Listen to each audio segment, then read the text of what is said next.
भूगोल की ऑनलाइन कक्षा में आप सभी का स्वागत है। आज हम लोग पढ़ेंगे जो पहला टॉपिक है मानचित्र तथा मापक। मानचित्र भूगोल के लिए सर्वाधिक महत्वपूर्ण है क्योंकि मानचित्र के बगैर भूगोल का अध्ययन अधूरा होता है। हम सबसे पहले ये जानेंगे कि आखिर मानचित्र है क्या, इसको बनाने की आवश्यकता क्यों है और इसका महत्व क्या है। आज का जो विषय है वो है मानचित्र तथा मापक।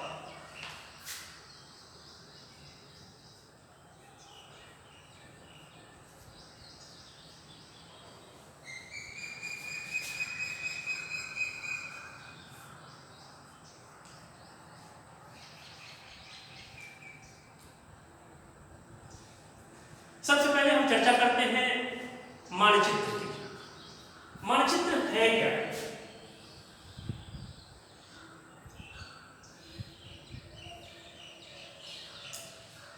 मानचित्र की शुरुआत हुई वह एक क्रमिक विकास के द्वारा हुआ। ऐसा नहीं है कि एक ही बार में ये पूरा का पूरा मानचित्र बनकर के तैयार है। मानचित्र जो हम लोग देखते हैं आखिर इसकी आवश्यकता क्यों है, इस पर हम थोड़ा सा बाद में चर्चा करते हैं। सबसे पहले हम ये जानते हैं कि आखिर मानचित्र का अर्थ क्या होता है। मानचित्र का अर्थ होता है संपूर्ण पृथ्वी या उसके किसी भाग का मापक के अनुसार समतल कागज पर प्रदर्शित करना या दर्शाना ही मानचित्र कहलाता है। अब समतल कागज पर प्रदर्शित करने की जरूरत क्यों पड़ी मानचित्र को? जरूरत इसलिए पड़ी क्योंकि मानचित्र को बनाने के लिए हम जैसा कि जानते हैं पृथ्वी गोल है और जो पृथ्वी का प्रतिरूप है वो ग्लोब होता है। अब ग्लोब अगर जैसा कि आप जानते हैं ग्लोब इस तरीके की स्थिति में होता है, गोल होता है, गोल, और इस पर अक्षांश और देशांतर रेखाओं के माध्यम से मानचित्र दर्शाए जाते हैं। अक्षांश और देशांतर की चर्चा हम आपसे बाद में कर लेंगे। सबसे पहले हम ये जानेंगे कि आखिर ये जो ग्लोब पर बना हुआ मानचित्र है इसको समतल कागज पर उतारने की जरूरत क्यों पड़ती है। अब ग्लोब पर अक्षांश और देशांतर रेखाओं की स्थिति इस तरीके से होती है। ये अक्षांश रेखाएं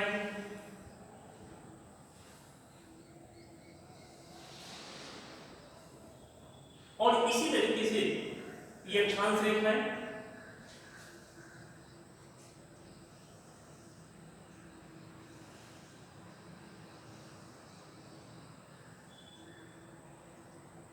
और उसके बाद ये देशांतर रेखाएं।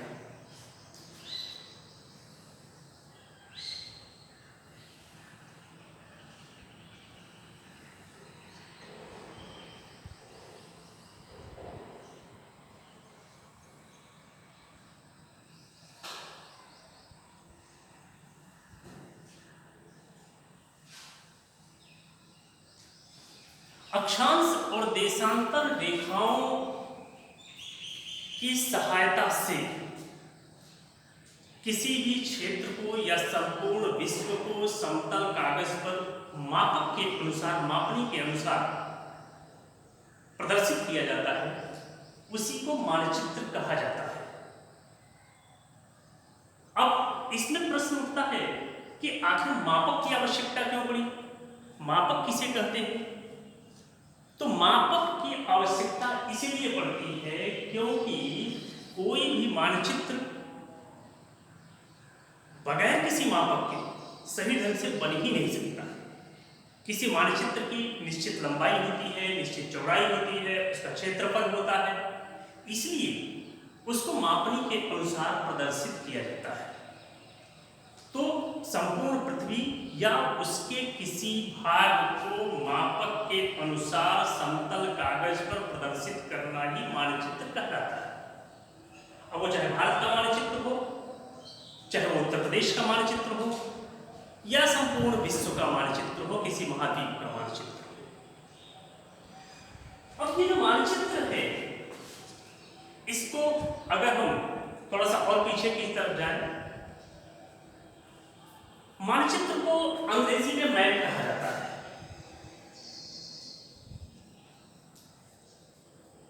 मैप, और मैप शब्द की उत्पत्ति कहां से हुई? मैप शब्द की उत्पत्ति जो हुई वो भी मैप्पा शब्द से। मैप्पा शब्द से मानचित्र की उत्पत्ति हुई, और मैप्पा का मतलब होता है रोमन भाषा में इसका कपड़े का रुमाल।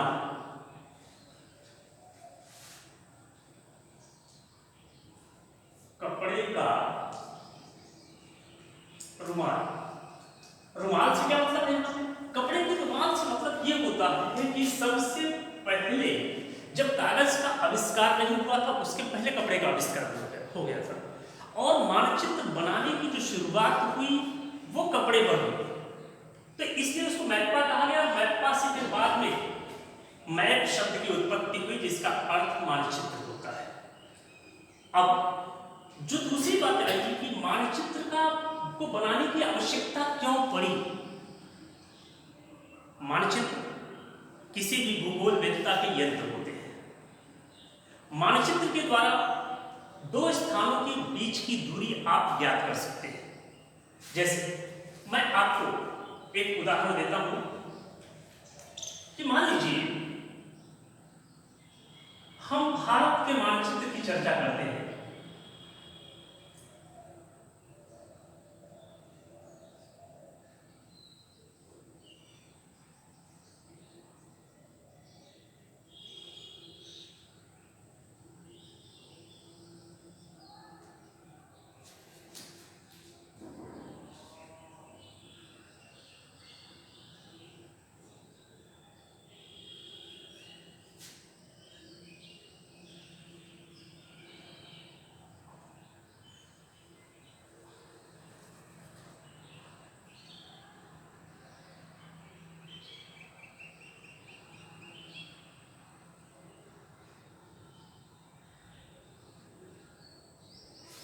ये भारत का मानचित्र है। अब किसी भी मानचित्र में आप देखेंगे तो उसके नीचे मापक बना होता है। मापक क्या होता है? वहां पर इस तरीके से, चाहे एक सीधी लाइन होगी या इस तरीके का बना होगा उसमें, और उसमें जो है नीचे लिखा होगा यहाँ पे 0, 100, 200 किलोमीटर। इसका मतलब हुआ कि जो मानचित्र सामने है उस मानचित्र में 1 सेंटीमीटर की दूरी के द्वारा धरातल की 100 किलोमीटर की दूरी को दिखाया गया है। अब इसकी जरूरत क्यों पड़ती है?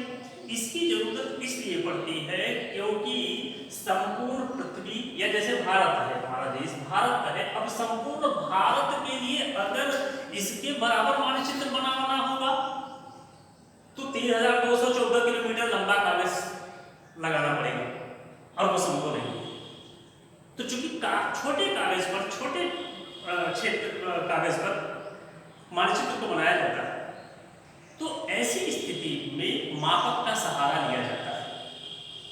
अब उसमें क्षेत्र के अनुसार मापक होता है कि 1 सेंटीमीटर बराबर हम 10 किलोमीटर दिखाएंगे, कि 1 सेंटीमीटर बराबर 100 किलोमीटर दिखाएंगे, कि 1 सेंटीमीटर बराबर 1000 किलोमीटर दिखाएंगे। अब जैसे मान लीजिए कि यहाँ पर 1 सेंटीमीटर बराबर 100 किलोमीटर की दूरी इस मानचित्र में दिखाई गई है, तो भारत को अगर हम देखें तो भारत की जो उत्तर से लेकर के और दक्षिण तक, ये इसका उत्तरी छोर है, और ये इसका दक्षिणी छोर है।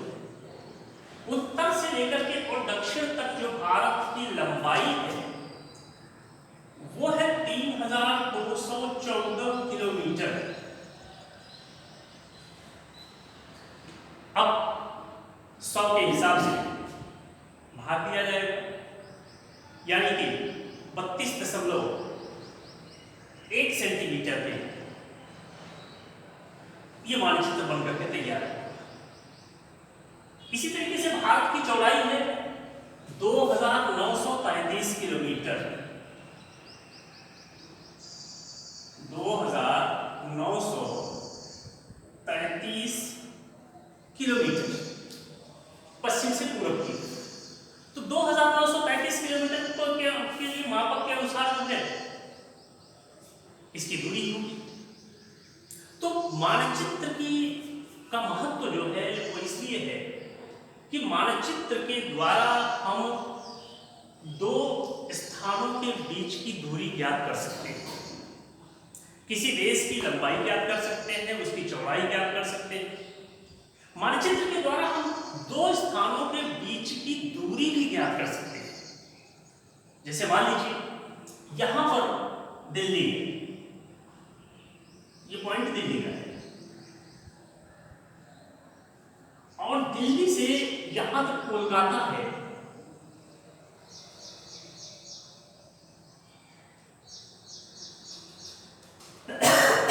अब दिल्ली से कोलकाता को हमने नापा, ये 16 सेंटीमीटर उतरा माना। तो इसका मतलब ये हुआ कि दिल्ली और कोलकाता के बीच में 1600 किलोमीटर की दूरी है। तो इस प्रकार से मानचित्र की सहायता से आप दो स्थानों के बीच की दूरी ज्ञात कर सकते हैं। मानचित्र की सहायता से आप केवल दूरी नहीं ज्ञात कर सकते, इसकी सहायता से आप क्षेत्रफल ज्ञात कर सकते हैं। मानचित्र की सहायता से आप दिशाओं का ज्ञान कर सकते हैं। मानचित्र की सहायता से कौन सी चीज कहां पर पैदा हो रही है, लोहा कहां निकल रहा है, कोयला कहां निकल रहा है, वो मानचित्र की सहायता से आप बता सकते हैं। कौन सा सड़क मार्ग किन किन शहरों से होकर के जाता है, उसको आप मानचित्र की सहायता से बता सकते हैं। कौन सा रेल मार्ग कहां कहां से होकर के गुजरता है, इसको भी आप मानचित्र की सहायता से बता सकते हैं। संसार में हो चाहे भारत में हो, कहां पर गेहूं पैदा होता है, कहां चावल पैदा होता है, कहां गन्ना पैदा होता है, कहां कपास होता है, ये सारी चीज आप मानचित्र अगर आप देखना सीख गए तो आप समझ लीजिए कि आप दुनिया के बारे में आधी जानकारी मानचित्र की सहायता से प्राप्त कर सकते हैं। बहुत सारी जानकारी ऐसी है जो केवल आप मानचित्र की सहायता से प्राप्त कर सकते हैं। और भूगोल का तो अध्ययन ही मानचित्र के बगैर अधूरा है। इसलिए सभी छात्रों को पहली आवश्यकता क्या है कि आप मानचित्र को देखना सीखिए और मानचित्र को बनाना सीखिए। जब आप मानचित्र, जैसे विशेष करके जो भारत का मानचित्र है, वो तो हमारे सभी विद्यार्थियों को बनाना आना चाहिए। और फिर ये देख, आप इसमें देखिए जैसे भारत का मानचित्र है, अब इसमें प्रमुख शहर कहाँ पे हैं, इसमें प्रमुख नदियां कहाँ पे हैं, इसमें प्रमुख पर्वत कहाँ पे हैं, इसमें कौन कौन से राज्य किस लोकेशन में स्थित है। ये सारी चीजें जब तक अगर आप मानचित्र के बारे में नहीं जान पाएंगे तब तक आप इसको नहीं समझ पाएंगे।